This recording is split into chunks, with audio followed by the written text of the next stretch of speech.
भूर्भुवस्वः तत्सवितुर्वरेण्यं भर्गो देवस्य धीमहि धियो यो नः प्रचोदयात्। आज हम चर्चा करते हैं कि हमारे जीवन में अध्यात्म का या संस्कारों का क्या महत्व है। जैसा कि हम जानते हैं, जीवन तो कर्म प्रधान है। जैसे तुलसीदास जी ने कहा है कि कर्म प्रधान विश्व करि राखा, जो जस करहिं सो तसु फल चाखा। जैसा कर्म करते हैं, कर्म के अनुसार हमको फल प्राप्त होता है। तो ऐसे में हमें अध्यात्म का या सुसंस्कारों का हमारे जीवन में, हमारे कर्म पर क्या प्रभाव पड़ता है या कैसे पड़ता होगा, इस पर हम थोड़ी सी चर्चा करते हैं।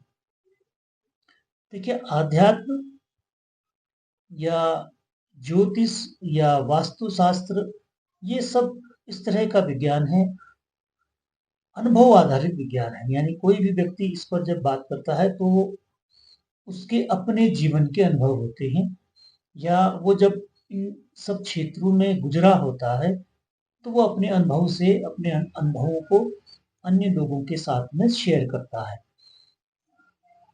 हम जैसा भी कर्म करते हैं, कर्म के साथ में जैसे हम सुसंस्कारों को जोड़ते हैं, वैसा कर्म का फल हमारा बन जाता है।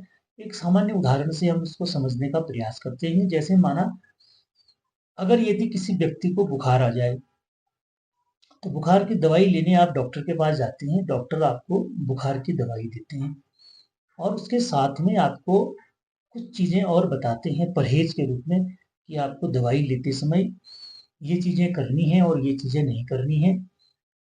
जो चीज़ें साथ में करनी है वो इसलिए बताई जाती हैं कि आप जब दवाई लेंगे तो वो दवाई का असर आपको ज़्यादा जल्दी होगा, ज़्यादा अच्छा होगा। आपका स्वास्थ्य जो है वो जल्दी ठीक हो जाएगा, आप जल्दी स्वस्थ होंगे।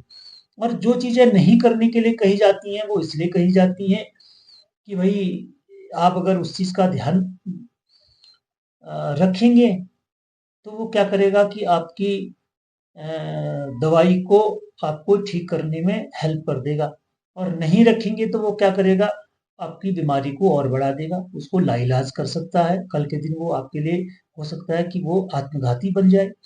तो ऐसा ही हमारे जीवन में कर्मों के साथ भी होता है कि जब हम अपना कर्म करते हैं, अपने कर्म को अगर हम अध्यात्म से या सुसंस्कारों से जोड़ लेते हैं तो उसका प्रतिफल हमको अच्छा मिलता है। और यदि हम अपने कर्म के साथ में इन चीज़ों को नहीं जोड़ते हैं तो उसका फल हमको जितना अपेक्षित है वो हमको नहीं मिलता। यदि सुसंस्कार जुड़े हैं तो आपका कर्म का फल तो मिलेगा।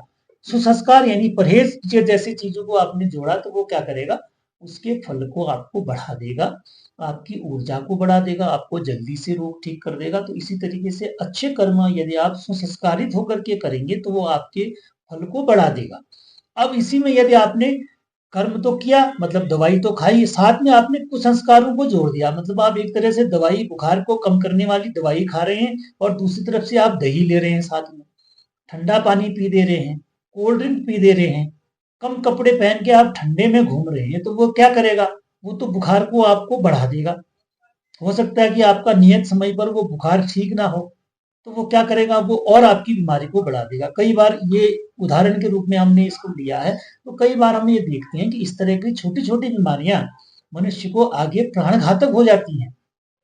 तो ऐसा ही हमारे जीवन में भी होता है कि जब हम कर्म करते हैं तो कर्म का फल तो मिलता ही है, लेकिन कर्म के साथ यदि हमारे संस्कार नहीं जुड़े होते हैं, कुसंस्कार यदि हमारे उसके साथ जुड़ जाते हैं, हमारी प्रवृत्ति आध्यात्मिक नहीं होती है, तो वो कर्म का फल हमारा क्या हो जाता है, खराब हो जाता है।